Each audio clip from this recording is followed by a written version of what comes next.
There were no countries in Africa before colonization. There was states led by respected traditional leaders. Each state had its own language is equally respected. We were Christians but worshipping God in our own African way. We were not educated but we lived a natural quality life of our choice. Polygamy was our characteristics and identity as we biblically wanted to multiply.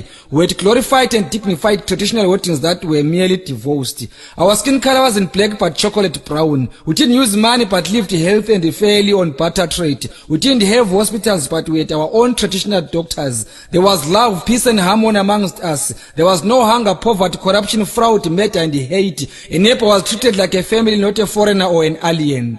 Africa was partitioned by non-Africans in the absence of African leaders. We got colonized and our resources were looted to develop non-African countries. We were pushed to arid and infertile lands infected with tsetse flies and mosquitoes. Our skin color was tainted black and linked to evil. We were called barbaric blacks, baboons, monkeys and kafirs in our homeland. We were embarrassed, humiliated, tortured, harassed, beaten and killed to be depopulated. We were intimidated and forced to spy and expose one another. We were Africans in Africa without rights in their homeland. We were Africans restricted on where to go by non-Africans in Africa. We were slaves in our homeland. Our forefathers stood up and fought. We won and got back Africa to us. We called it independence, democracy and freedom.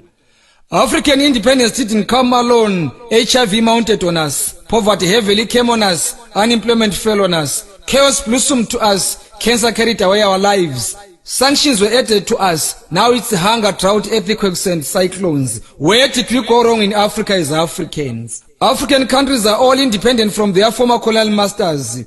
Where are the fruits of independence, if I may ask? We now worship God in a non-African way. We are no longer polygamists, we are lesbians and gays. Sodom and Gomorrah was brought to us in Africa by non-Africans. African identity has been suppressed and diluted, polluted and converted. We Africans support non-African football clubs more than our own African teams. English, Portuguese, Spanish and French are our official languages at the expense of our own Bantu languages. We collectively fought together as Africans during our liberation struggle. We were not using visas, passports, emergency traveling documents, permits and asylums. What happened to our unity and togetherness? An African needs a passport and sometimes a visa to visit an African country. An African is annually given 90 days of staying in an African country. An African needs a certain amount of money to be granted permission to visit an African country. An African needs a study permit to study in Africa. An African needs a residential permit or an asylum to stay in Africa. An African needs a work permit to work in Africa. African speaks non-African languages more than their own African languages. Africans are called refugees in Africa while non-Africans are called tourists. Africans are called poachers in Africa while non-Africans are called professional hunters. Products manufactured from African products are unaffordable to Africans.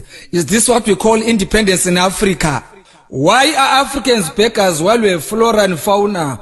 Why do Africans need non-Africans to solve their own African problems? How many Africans have solved non-African problems? How many African leaders have sensitive posts like security in United Nations, and why? Is SADC and OAU helpful to Africans or is a toothless bulldog? Why do Africans hate one another? Why are Africans herbs rejected to cure Africans while non-Africans tablets cure Africans? Why are late African men called demons while their surnames are still in use?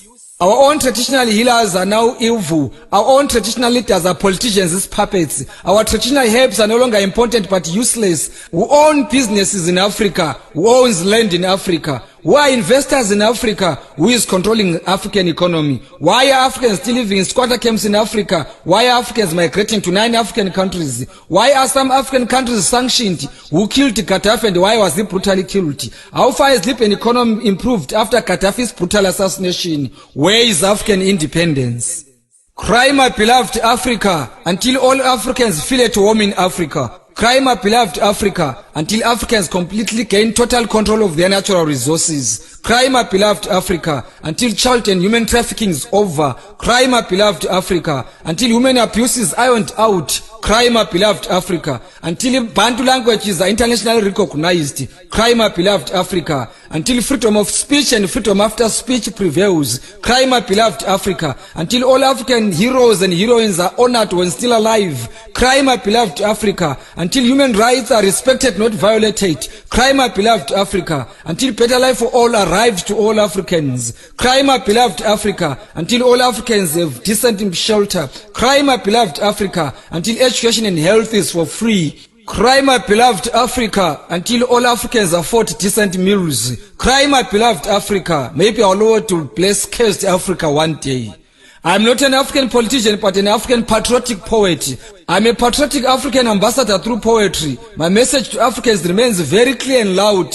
My message to Africans remains poetic, not political. I'm not against non-Africans, but I advocate for African unity and peace. I won't keep quiet until all Africans wake up, smell coffee, and get united. I am Obet Dube.